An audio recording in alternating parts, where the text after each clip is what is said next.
अंतःकरण से निर्वहन करूंगा तथा मैं भय या पक्षपात, अनुराग या द्वेष के बिना सभी प्रकार के लोगों के प्रति संविधान और विधि के अनुसार न्याय करूंगा।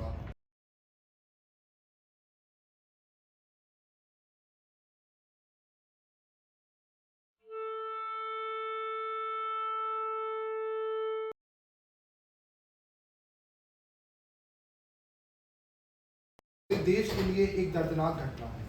इस हमले में हमारी सुरक्षा और शांति दोनों को चुनौती दी है। मैं उन परिवारों के प्रति गहरी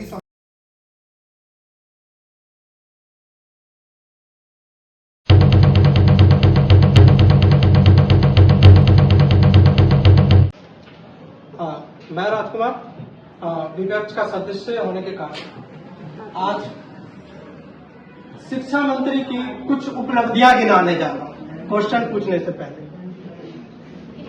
पहली उपलब्धि इनकी ये है कि इन्होंने बोला था कि 2047 में विकसित भारत बनाएंगे। आप देखिए इन्होंने क्या क्या काम किया है उसके लिए। हमारा पहला शिक्षा मंत्री का यही उपलब्धि है कि इसका एनुअल स्टेटस एजुकेशन रिपोर्ट में जब कक्षा 5वीं का बच्चा दूसरी क्लास का किताबें नहीं पढ़ पाता तो क्या विकसित भारत बनेगा।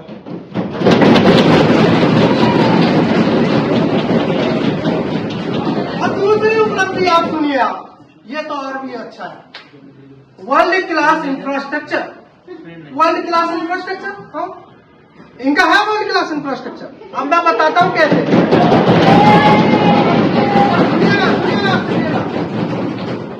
सरकारी स्कूल में मैं गया, वहां देखा बच्चे बैठे हुए हैं जमीन पे। अरे देखा तो अरे वर्ल्ड क्लास इंफ्रास्ट्रक्चर है ना ये तो। अच्छा ऊपर तो छत भी टूटी हुई है।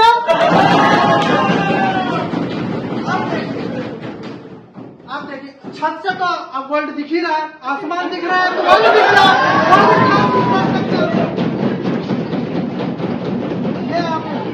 और आप देखिए आजकल हम सुने कि पहले क्या था, रेलवे में चोरी था, रेलवे की एग्जाम लीक होते थे। मैं मानता था उसके लिए ये कार्य भी करने की कोशिश की है, लेकिन उसमें भी नहीं विफल रहे। आप बताओ एसएससी में पहले टीसीएस को इन्होंने ठेका दे रखा था, यानी कि चोर को पहले ठेका दिया था, अब डाकुओं को दे दिया एडीसीटी को।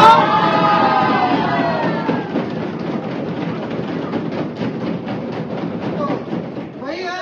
और इनका ये एक इन्होंने न्यू एजुकेशन पॉलिसी लाया, अभी वो मैं बता रहा हूँ उसके बारे में बताऊंगा थोड़ा। पहले देखते हैं 68 में ये शिक्षा पद्धति में बदलाव आया, 86 में बदलाव आया, 2020 में इनकी सरकार ने ये एक काम अच्छा किया था, लेकिन उसमें भी इन्होंने लेट किया कि सरकारी स्कूलों में जब वर्ल्ड क्लास इंफ्रास्ट्रक्चर है तो न्यू एजुकेशन पॉलिसी का सब्जेक्ट कैसे पढ़ा पाएंगे ये। अब यही है कि कुछ अब इनकी स्कीमें बताता हूं। इनके अगर खोलो तो किसी को अच्छे से खोलना चाहिए, है ना, अच्छे से खोलना चाहिए। पहला स्कीम बेटी बचाओ बेटी पढ़ाओ। अगर आप हमें कुछ आपने देखा होगा बिहार में एक वीडियो साथ वायरल हुई थी, एक बच्ची की रोते हुए पेड़ के नीचे बोल रही थी कि हमारी सरकारों ने हमारे लिए स्कूल नहीं बनाए। स्कूल अरे छत तो दे देते कम से कम पढ़ने के लिए, वो चलो टूटी हुई भली छत, लेकिन दे तो देते टूटी हुई भी छत। इन्होंने कौन सा फेडरेशन बोलते हैं। इनकी कुछ स्कीमें मैं और बताना चाहूंगा, जैसे कि मिड डे मील का मैं बोलने जा रहा था, उस टाइम ये बोलने लगे। मिड डे मील का मुझे लगता था कि मिड डे मील ना पहले बच्चे सब पॉइजन फूड पॉइजनिंग के कारण मरते होंगे, लेकिन मैंने पढ़ा तो इसके बारे में मुझे पता चला ये तो बिहार में 2025 में भी फूड बच्चों के खाने में मरा हुआ सांप मिला। 84 बच्चे हॉस्पिटलाइज हो गए ना शिक्षा मंत्री के। दूसरा बेटी बचाओ बेटी पढ़ाओ। 16-17 में अगर 100 रुपए बेटी बचाओ बेटी पढ़ाओ फंड में आए, मतलब वहाँ फंड में पैसे दिए होंगे, तो 91 रुपए तो इन्होंने प्रचार में ही खर्च कर दिया। और 70% पैसा ये प्रचारों में ही खर्च करते हैं बेटी बचाओ बेटी पढ़ाओ के स्कीम में। और इसका मिड डे मील स्कीम अगर देखा जाए, मिड डे मील मैं मानता हूँ बहुत अच्छी चीज है, जो भी लाए उन खाना खिलाने बच्चों को। अरे तुम नहीं लाए, हमसे पहले हमारी सरकार थी, पहले से या ज्यादा कुछ क्या लगे आप अपनी कुछ उपलब्धियां गिना दीजिए प्लीज इसके संदर्भ में। आप कैसे 2047 तक विकसित भारत बनेंगे?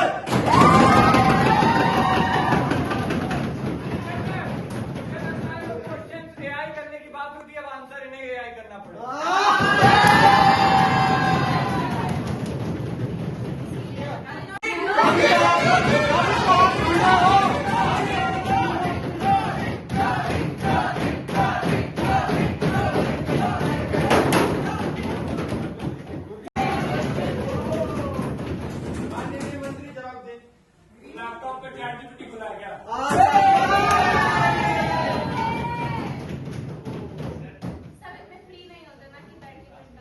Sir, getting to the point, first of all, I want to state clearly on behalf of the government that it is precisely because we recognize these challenges that we have undertaken the most ambitious education reforms in देख के बोलने वाले India. शिक्षा मंत्री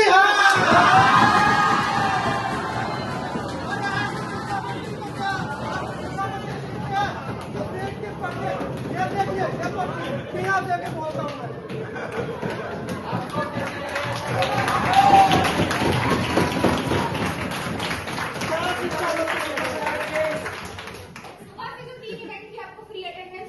अरे हमारे लिए सुबह से आपके हम तो आराम से सोए हुए हम सोचा कि थोड़ा सा आपकी क्वेश्चन पूछ ले।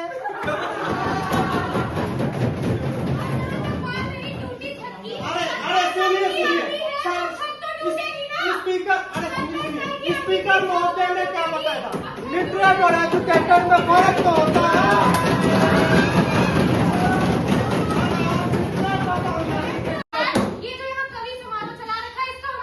इस तरीके से हम ले सकते हैं ना आपको।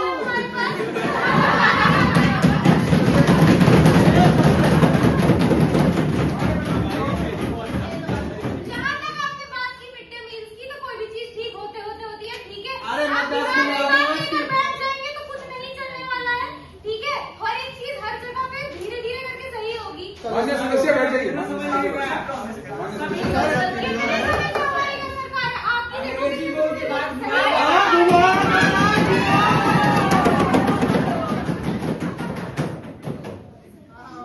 reciting, but it is clearly my own thoughts, okay? So you really don't have to quote me out on that.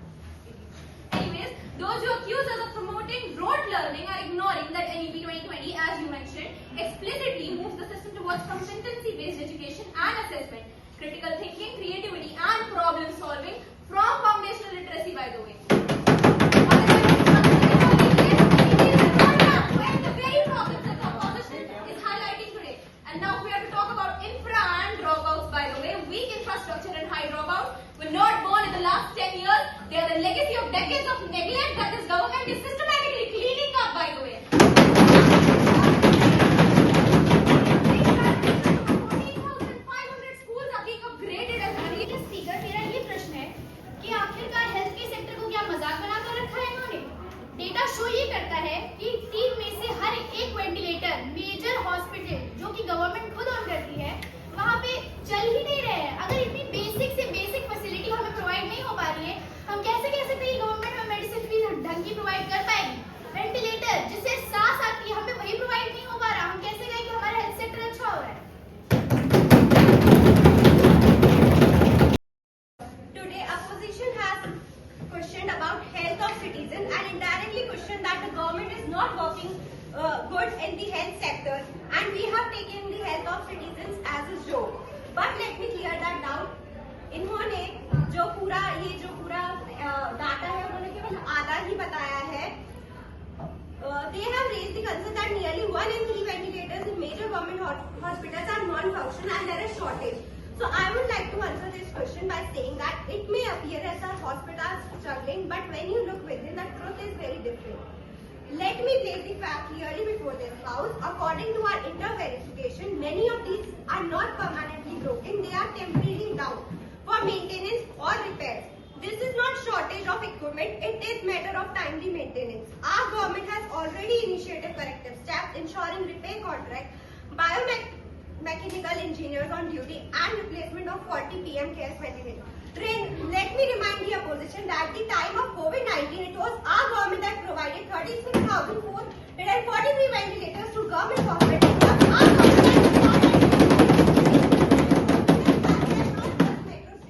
under PM Care Fund, a major push was made to make in India ventilators, helping to scale up supply rapidly.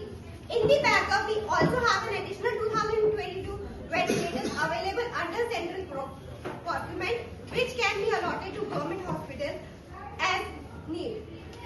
I would like to question opposition that where were they doing? Opposition, instead of helping, is spreading panic without acknowledging the process we have made. And अब opposition के लिए एक शायरी और है, इंसान लगाने वाले से कहना है यही सच, देखो झूठी परछाई रही, हमने अस्पतालों को नई सांस दी है तुम्हारे।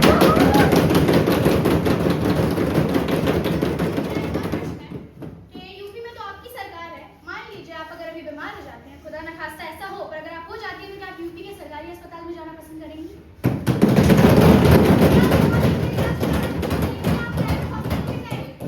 मेरा दूसरा प्रश्न ये, आपने कहा कि मैंने आपको आधा डाटा शो किया, मैं आगे का भी बोलती हूँ। CAG ऑडिट हाइलाइट्स मेजर ये चीजें डिफाइन करती हैं कि स्टाफ में क्या क्या डेफिसिट है। 21% शॉर्टेज है सैंक्शन्ड स्टाफ में।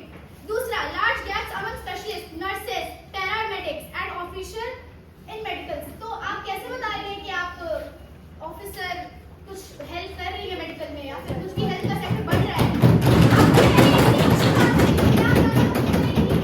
गवर्नमेंट हॉस्पिटल में शॉर्टेजेस ही दिखती है। आपसे मैंने एक पर्सनल सवाल किया, क्या आप गवर्नमेंट हॉस्पिटल में हाँ, जाना करेंगे? बिल्कुल। हम जानते हैं। आप जानते हैं? मैं यूपी में आपकी गवर्नमेंट है, मैं यूपी का पूछती हूँ। हाँ, करेंगे हम भी गवर्नमेंट सेक्टर, गवर्नमेंट हॉस्पिटल। भाई को मैं अपनी बात रखने के लिए अवसर देता हूँ। माननीय सदस्य अभय।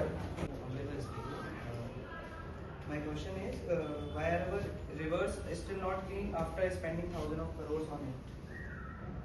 Sir, the member asked, billions spent, can you name even one river that is actually clean now? Sir, the way the question is framed, it sounds like concern for rivers. It sounds like concern for rivers and more like a political punchline. So let me respond with facts, not theories. First, billions were spent not yesterday. These are decades-old schemes. Some started long before this government arrived. हम वो सफाई कर रहे हैं जो पिछली सरकारें छोड़ कर गई थी।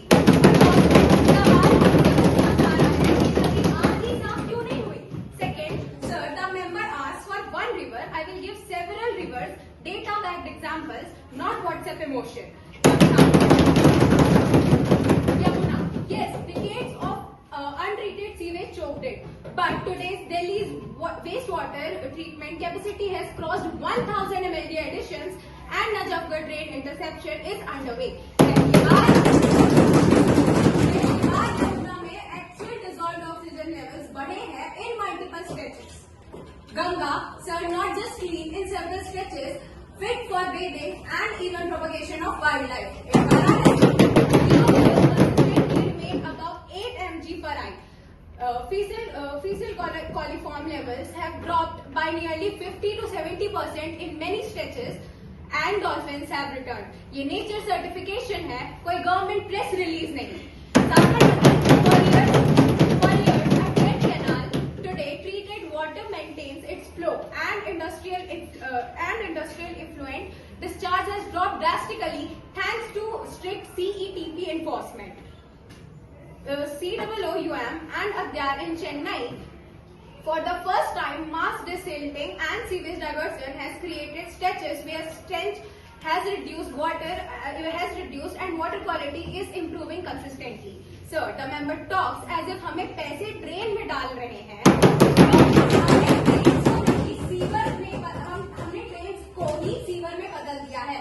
6,000 plus kilometer of sewer lines, 1,600 plus sewage projects, dozens of new STPs. यह पेपर वर्क नहीं है, यह पाइप, कंक्रीट और इंजीनियरिंग है। And let me be blunt, अगर 40 साल की गंदगी 4 साल में साफ नहीं होती तो यह फेलियर नहीं है, यह अरिथमेटिक है। The question should not be name one river claim. The question should be कौन सी सरकार है जिसने पहली बार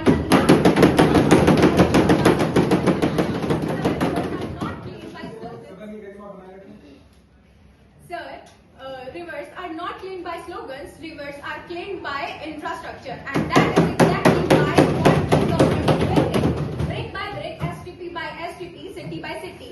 So yes, I can name rivers, and soon the member will have to name even one more because this list is only going to grow.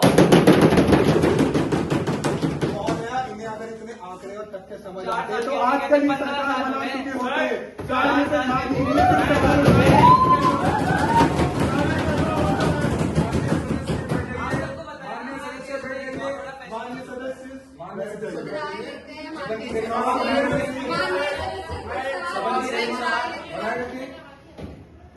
हमारे देश में एक सबसे बड़ा फेस्टिवल होता है छठ पूजा बिहार में। क्या वो रिवर साफ है? गंगा रिवर अभी आज रिसेंटली डेटा है 108 लोगों की मौत हुई है, सिर्फ डूब नहीं गए क्योंकि वो गंगा, आप बोलते हो गंगा रिवर साफ है, आपको 4 साल बोलते होते 15 साल हो गए। अरे इंडिया का कल्चर करके रखना है, हम साथ ही साथ रिवर को साफ भी करते जा रहे हैं। सफाई और डूबने से क्या, दोनों का क्या रिश्ता है? सफाई और डूबने का सर ये बात कचरे में डूब के मरे हैं।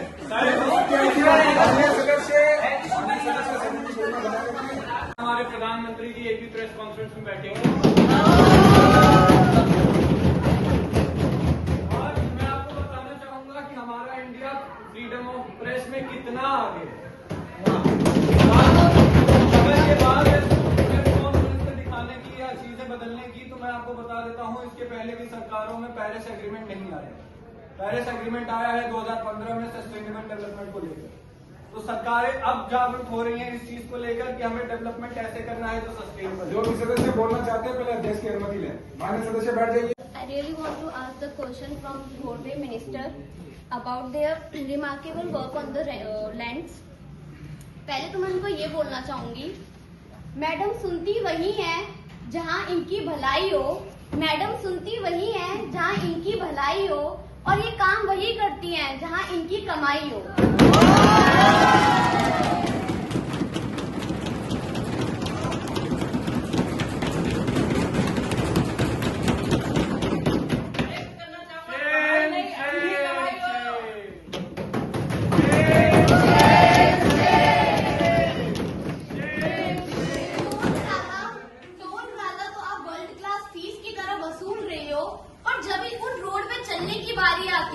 गाड़ियों को छोड़ो, लोगों की पीठ तक अकड़ जाती है।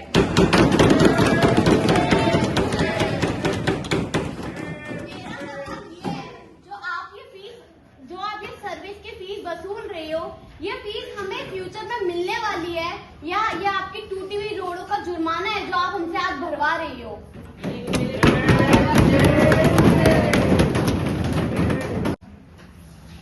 माननीय अध्यक्ष महोदय, मैं विपक्ष के माननीय सदस्य द्वारा उठाए गए सवालों का स्वागत करती हूँ।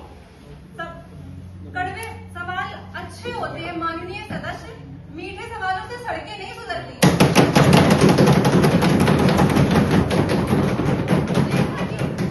जैसा कि माननीय सदस्य ने कहा कि टोल प्लाजा मशरूम की तरह नहीं उग रहे हैं।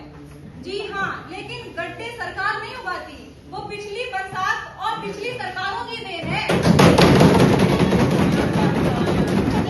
15 साल से आपकी सरकार है तो पिछले की तो बात ही नहीं उठती। अब जरा तथ्यों पर भी आ जाए। भारत में प्रतिदिन लगभग 28 से 30 किलोमीटर नए राष्ट्रीय राजमार्ग बन रहे। टोल का पैसा सड़क सुधार, मेंटेनेंस और एक्सप्रेस वे की गुणवत्ता पर ही खर्च हो रहा है।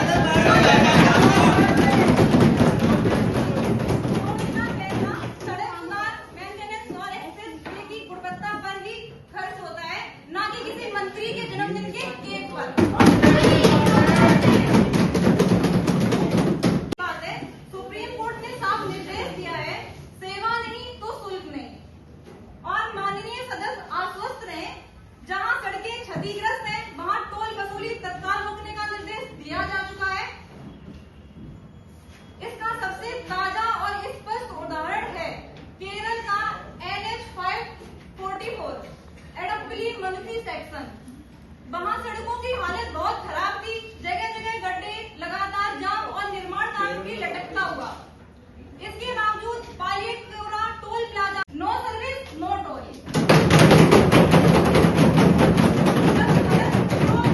जब सड़क उपयोग लायक ही नहीं है तब टोल वसूली अनुचित है और कोर्ट ने 4 हफ्तों के लिए टोल बंद कर दिया। लेकिन माननीय सदस्य शायद भूल रहे हैं कि टोल भविष्य की सड़क के लिए निवेश होता है और वर्तमान की मेंटेनेंस के लिए भी। इसे पेनल्टी बताना वैसा ही है जैसे डॉक्टर की फीस को दर्द की कीमत बताना। जो जीएसटी के रेट कम हुए हैं, ये मोक्ष की प्राप्ति आपको अचानक से कैसे हो गई? जीएसटी तो 2017 में लागू हुई थी, अचानक से 2025 में आपको लगता है कि 12% और 28% जीएसटी की जरूरत नहीं है। और जवाब दें और हम सबको बताएं कि आप कैसे इस देश का निर्वाह करेंगे। कौन बना के कर रहे हैं? अब ये आप चाहते हैं कि आपकी प्रॉब्लम ये है कि हमने डिसीजन क्यों लिया? नहीं, आपकी प्रॉब्लम ये हमने गलत सही समय पे कैसे डिसीजन ले लिया। फिर मैं आपसे पूछना चाहूंगा, जो आप बोल रही हैं कि हम एक इकोनॉमिकल कंडीशन पे पहुंच के फिर हमने ये डिसीजन लिया, तो आपके पास तो साक्षात भगवान है। भगवान को 2017 में ही पता था कि 2020 में कोरोना आने वाला है। चलिए मान लेते हैं। फिर आपने 12% जितनी भी जीएसटी का स्लैब था सबको 5% किया। लेकिन क्या सच में किसी भी गुड्स के प्राइस घटे? जितने भी बिस्किट, मिल्क, जैम, हनी, इन सब के प्राइस उतने ही। तो जो फायदा हो रहा है वो आम नागरिक को नहीं बल्कि कंपनियों को ही हो रहा है।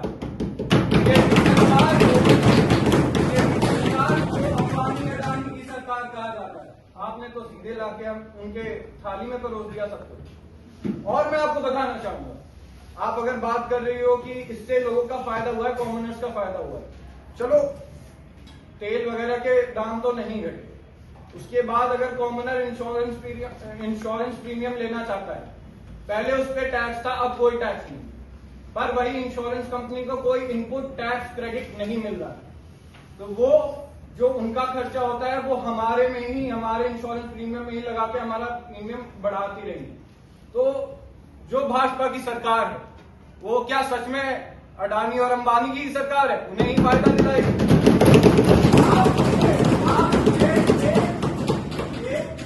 डेली यूज का सामान बता दीजिए जिसके प्राइसेस घटे हो। अगर हम एक एक चीजों का प्राइस कम करने लग जाएंगे तो लोगों का, पूरे देश का कैसे देखेंगे? अब आप चाहते हैं कि साबुन का प्राइस 20 है, उसको हम 18 कर दें, तो पूरे देश का हमें नहीं देखना होता है। हम हर किसी का इनकम वैल्यू, जो इनकम टैक्स देते हैं वो कम कर सकते हैं। हम बिल्कुल धीरे धीरे करके चीजें आएंगी। अब आप चाहते हैं सब एक ही बार में हो जाए, तो ऑपोजिशन ऐसे नहीं हो सकता है। अध्यक्ष को एड्रेस करें।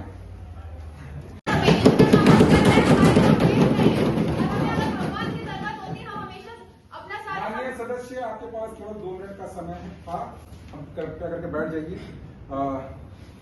मैं अब अगले वक्ता के रूप में बुलाना चाहूंगा करण। पूछना चाहूंगा, माननीय रेल मंत्री जी, बार बार भरोसा देने के बावजूद रेल सुरक्षा में लगातार कमी क्यों दिख रही है? लगातार पटरी से उतरने की घटनाएं, टकरे और सुरक्षा में गंभीर खामियां सामने आ रही हैं। और सीएजी ने भी कहा है कि कवच जैसी जरूरी तकनीक समय पर लागू नहीं हो रही है। ट्रेनों की देरी, अधूरे इंफ्रास्ट्रक्चर काम, ट्रैक डबलिंग, इलेक्ट्रिफिकेशन की खराब गुणवत्ता और स्टेशन सुधार में धीमी गति, यह सब दिखाता है कि भारी बजट होने के बावजूद प्रदर्शन ठीक नहीं है। यात्रियों की सुविधा भी नहीं सुधरी, स्टेशन गंदे हैं, सफाई खराब है, ट्रेन भीड़ भाड़ वाली है और बुनियादी सुविधाएं ठीक नहीं है। ऐसी बार बार विफलताओं की जिम्मेदारी कौन ले रहा है? और मंत्रालय इस स्थिति को सुधारने के लिए कब ठोस जवाबदेही तय करेगा? माननीय सर, ये तो गठबंधन की सरकार होगी। माननीय अध्यक्ष महोदय जी, माननीय अध्यक्ष महोदय जी, उनके प्रश्न और चिंता को मैं महत्वपूर्ण देता हूं और मैं ये साफ शब्दों में कहना चाहता हूं कि भारतीय रेल जैसी विशाल व्यवस्था में सुधार एक निरंतर प्रक्रिया है, ना कि एक दिन का काम है।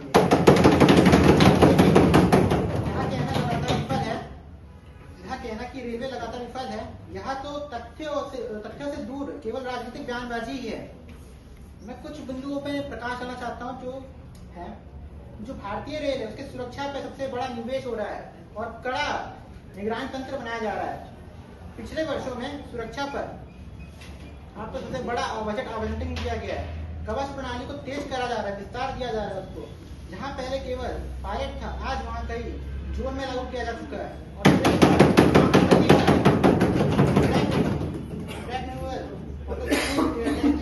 ऑटोमेटिक सिग्नल और इन सभी चीजों में सुधार हो रहा है। कैग की जो टिप्पणी का मैं स्वागत योग्य है और जिन बिंदुओं पर सुधार होना चाहिए वह प्रक्रिया पहले से ही शुरू की जा चुकी है। और हम समय का भी रिकॉर्ड देखें तो उसमें भी सुधार आया है। लंबे समय बाद भारतीय रेल की जो समय पालन है वो 80% से ऊपर हो चुकी है। शहरी संचालन के लिए फॉग से डिवाइस और भीड़ भाड़ वाले रूट्स के लिए डिटेक्टेड फ्रंट कॉरिडोर बनाया गया, जिससे ताकि जो भीड़ वाले इलाके हैं उसमें देरी की भारी कमी दिखाई दे। इंफ्रास्ट्रक्चर के इतिहास में बड़ा हमने कार्य किया है। अकेले पिछले वर्षों में ट्रैकिंग डबलिंग जो है वो 3 से 4 गुना तेजी हुई है। विद्युतीकरण में 96% से अधिक हो चुका है। दुनिया का सबसे बड़ा विस्तार किया गया है। विद्युतीकरण की वजह से जो प्रदूषण था वो भी कम हो गया और संसाधनों पर जो दबाव था वो भी कम हो गया। 600 से हमने अधिक स्टेशनों का पुनः विकास किया है। यह काम जो है वो कागज पे नहीं किए जा रहे बल्कि जमीन पर चल रहे हैं। और उन्होंने कहा यात्रियों की सुविधा के लिए तो मैं कहना चाहता हूँ कि जो स्टेशन पे साफ सफाई रैंकिंग के आधार पर हमने कई स्टेशनों पे लगातार शीर्ष पर आ चुकी है। जहाँ कमी है वहाँ हम कार्रवाई कर रहे हैं। और बायो टॉयलेट हो या एक्सीलेटर वेल्डिंग हो, मशीन हो या मुफ्त वाईफाई हो, इन सब पे बड़े स्तर पर काम लागू किया गया है। भीड़ को कम करने के लिए हमने रूट और नए ट्रेन ऑटोमेटिक ट्रेंडिंग लाइन लगाई गई है। और जवाबदेही की बात है तो हम कभी मुंह छुपा के नहीं काम करते हैं।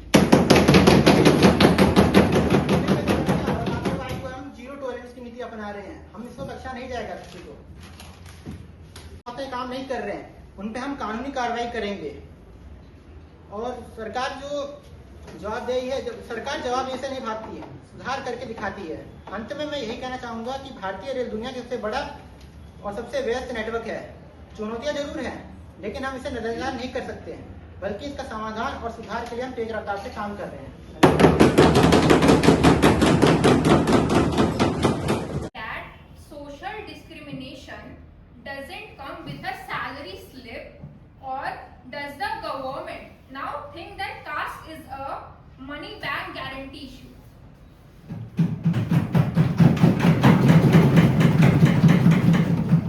माननीय अध्यक्ष महोदय जी, मैं श्रुति जी के साथ साथ हमारे विपक्ष के सभी नेताओं द्वारा पूछे गए सवालों का उत्तर देना चाहूंगा। सर्वप्रथम मैं माननीय श्रुति जी से आग्रह करता हूं। सदस्य अरुण, आपको मैं बोलने का अवसर देता हूं। Honorable Speaker, sir, I would like to begin my question by first congratulating our brave soldiers, armed forces and paramilitary personnel for their swift and concentrated response that kept us protected during and after and before Operation Sindoor, and especially during the operation. The way all the drones and the ballistic missile that was fired over New Delhi was intercepted was commendable and deserves our माननीय मंत्री हमारे पक्ष respect. माननीय मंत्री हमारे While the handling on the forces part was exemplary, to put it simply, there was a clear lack of vision apparent in the way the External Affairs Ministry handled the whole situation. There were no clear joint statements, there were no strong endorsements from any strategic partners. The US President meddled in our internal affairs. He announced the ceasefire on the app. A day before it was officially announced by our Prime Minister. My question is, should the people of India ditch seeking information from the Press Information Bureau and instead download Donald Trump's app to get latest updates on India. Honorable Speaker, sir, I thank the honorable member from this so-called opposition.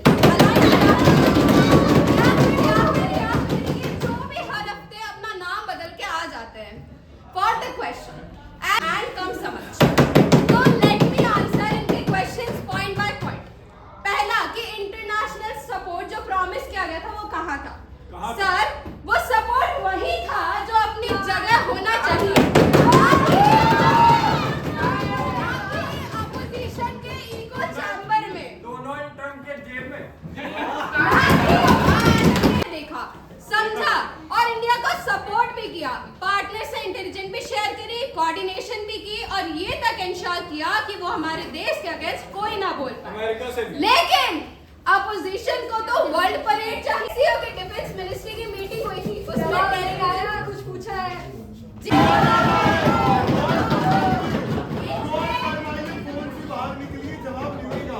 आप YouTube के thumbnail से थोड़ा बाहर आके देखेंगे तो आपको जवाब आपसे एक सवाल देखिए, आप कह रही हैं कि आपने प्राइवेटली बताया.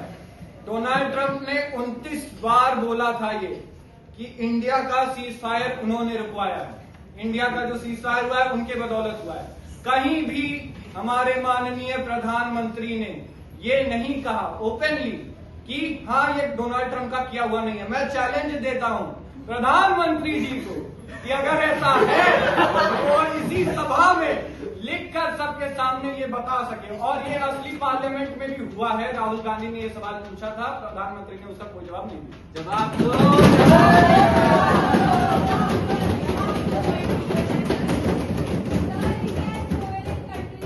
अपने डिसीजन खुद लेती है, भले ही अमेरिका के दूसरों का काम है.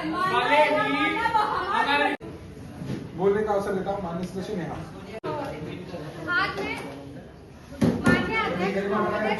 आज मैं रक्षा मंत्री जी से कुछ गंभीर सवाल पूछना चाहती हूँ. गंभीर इसलिए क्योंकि सरकार की तरफ से जवाब अक्सर अच्छे होते हैं. रक्षा मंत्री जी, 21 नवंबर 2025 को दुबई एयर शो में हमारा स्वदेशी तेजस विमान क्रैश हो गया.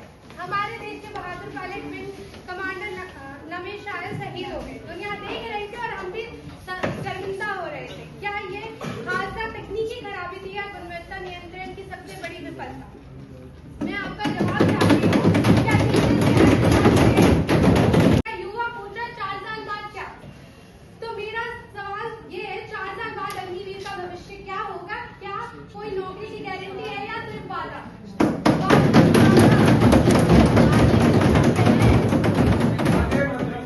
मारे गए और कितने भाग निकले, कितनी बार खुफिया चेतावनी होने के बावजूद चुप हुई. परीक्षण पूरे किए गए थे या सरकार दुनिया को दिखाने में इतनी व्यस्त थी कि सैनिक की सुरक्षा ही भूल गई थी? दिखावे की उड़ान ऊंची थी पर तैयारी की नींव कमजोर थी. रक्षा मंत्री जी, चीन एलएसी पर लगातार सड़कें, पोस्ट और मॉड्यूल सेंटर बना रहा है. उधर चीन निर्माण आगे बढ़ रहा है और उधर हमारी सरकार प्रेस कॉन्फ्रेंस बढ़ा रही है. क्या सरकार बताएगी चीन ने एलएसी के कितने किलोमीटर क्षेत्र में निर्माण किया है या ये भी गोपनीय है और जानकारी सिर्फ चीन के पास है? सरहद के असली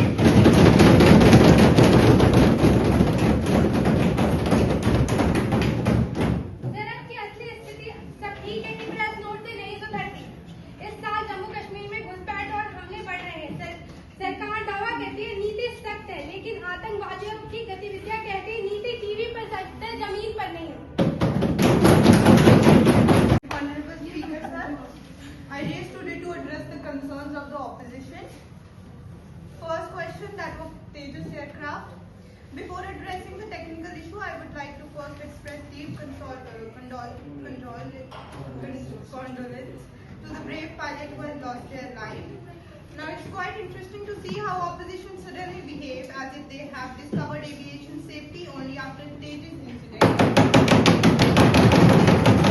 If they had shown even 10% of the concern when they were in the power, they would have not let their pilots to fly on 30-year-old MiG-21, globally nicknamed as Flying Cockpit.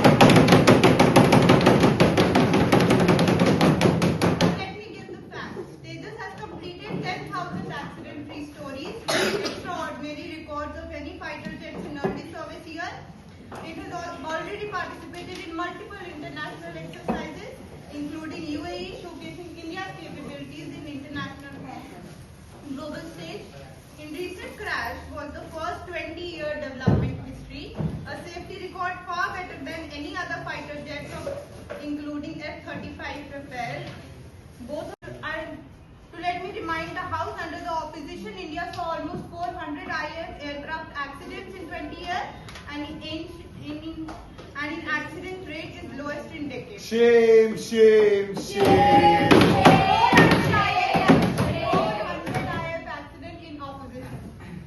If opposition wants to discuss unsafe, they should track their own records first.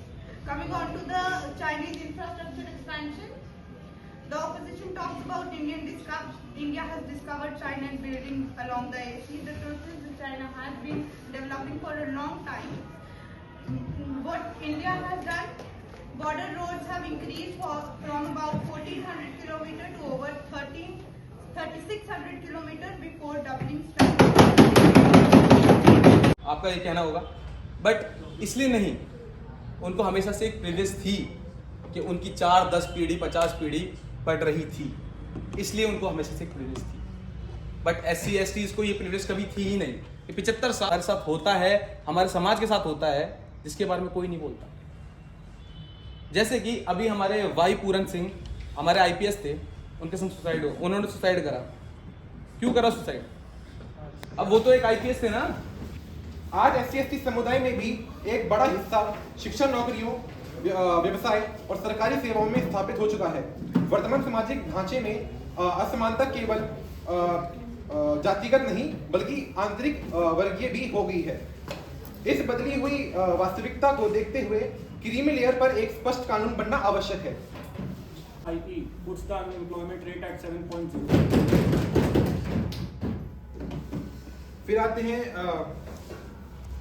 Creamy जो हमारा SC ST का जो main मुद्दा है। देखिए, reservation discrimination हटाना ये एक स्टेप बाय स्टेप प्रोसेस है भारत के अंदर। इतनी बड़ी डाइवर्सिटी को एकदम चेंज करना कोई आसान काम नहीं है।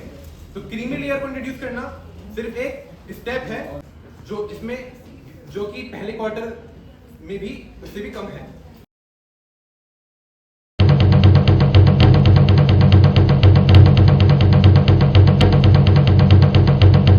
अब मैं सदन के नेता को आमंत्रित करता हूं कि वो आज की सदन की कार्रवाई में बिल को पेश करें। परिवार ऐसे हैं जो सामाजिक और आर्थिक रूप से बाकी कई गुना आगे निकल चुके हैं। सरकारी रिपोर्टें कहती है कि एक ही परिवार आरक्षण का लाभ 2-3 पीढ़ियों तक ले चुका है। ओबीसी में क्रीमी लेयर लागू हुई थी और सुप्रीम कोर्ट ने कहा था 2025 the SC ST reservation creamy layer regulation bill 2020 है। धारा 1 संक्षिप्त शीर्षक, यह अधिनियम SC ST आरक्षण क्रीमी लेयर विनियमन अधिनियम 2025 कहलाएगा। धारा 2 उद्देश्य, आरक्षण का लाभ SC ST समुदाय के भीतर आर्थिक सामाजिक रूप से सुदृढ़ वर्ग से हटाकर वास्तविक वंचित एवं पिछड़े व्यक्तियों को पहुंचाया जाएगा। धारा 3 क्रीमी लेयर निर्धारण, क्रीमी लेयर निर्धारण निम्न आधारों पर किए जाएंगे। पहला, सरकारी अधिसूचित आय सीमा। दूसरा, परिवार की 2 पीढ़ियों का ग्रुप A और B में सरकारी सेवा में होना। तीसरा, शहरी संपन्नता या उच्च आर्थिक स्थिति।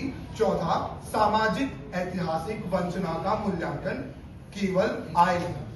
धारा 4 लेयर लागू होगी लेकिन सिर्फ आय पर नहीं, मानदंड होंगे, आर्थिक स्थिति, सामाजिक पिछड़ापन, पहली पीढ़ी शिक्षा, क्षेत्रीय असमानता और जातिगत भेदभाव। माफी चाहूंगा, यानी जिनके पास साधन है वे हटेंगे और जिनके पास सपने हैं उन्हें मौका मिलेगा।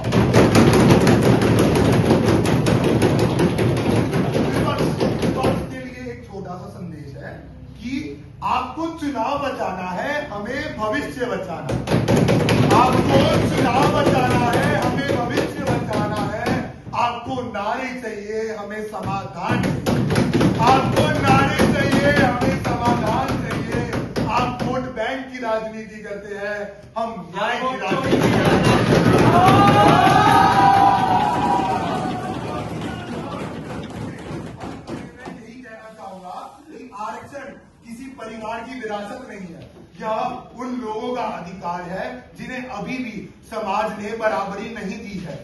अगर आज सुधार नहीं करेंगे तो आरक्षण उत्थान का माध्यम नहीं बल्कि असमानता का नया स्रोत बन जाएगा। इसलिए मैं इस ऐतिहासिक विधेयक को सदन के समक्ष रखता हूं और आशा करता हूं कि विपक्ष नारे से ज्यादा संविधान पढ़कर वोट करेगा। धन्यवाद। दूसरा, 5वीं छठी अनुसूची क्षेत्रों का जनजाति नागरिक। तीसरा, विकलांग व्यक्ति। और चौथा, अत्यधिक पिछड़े क्षेत्र का परिवार।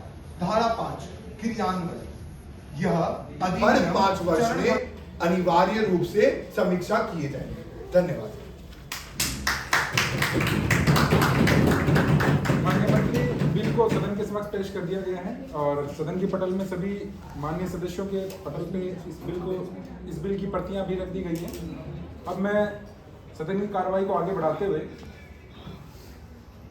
विपक्ष से माननीय सदस्य मानसी को आमंत्रित करता हूं कि वो अपने विचार रखें। माननीय अध्यक्ष महोदय, प्रधानमंत्री जी ने जो बिल इंट्रोड्यूस किया है मैं उसका सम्मान करती हूँ, पर साथ में विपक्ष की ओर से इस बिल के प्रति चिंताओं को भी मैं व्यक्त करने वाली हूँ। माननीय महोदय, हम ऐसे उसको रिलेट कर सकते हैं। उसने अपने जीवन में कई सारी कठिनाइयाँ झेली, किसी भी तरीके से उनको एक नौकरी मिल जाती है, लेकिन नौकरी में भी उन्हें डिस्क्रिमिनेशन फेस करना पड़ता है। ऐसा हमारे मिनिस्ट्री ऑफ एक्सटर्नल अफेयर में रिसेंटली एक हादसा भी हुआ जिसमें एक पद पर join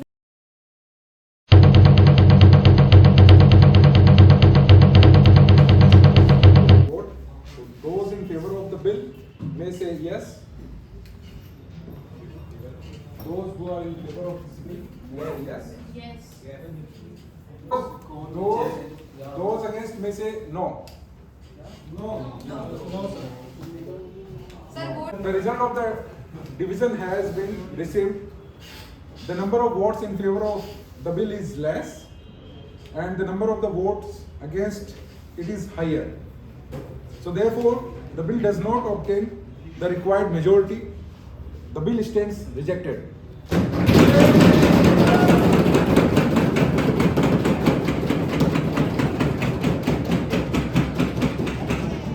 So the House will now proceed to the next item of the business and adjourn till next.